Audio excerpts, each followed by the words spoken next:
నట భంగిమవో తన తోంతన శంకరునికి సంకీర్తనవో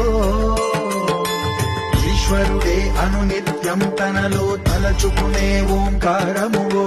శివ హృదయం కరిగించే ఆ పంచాక్షరివో నీ మదిలో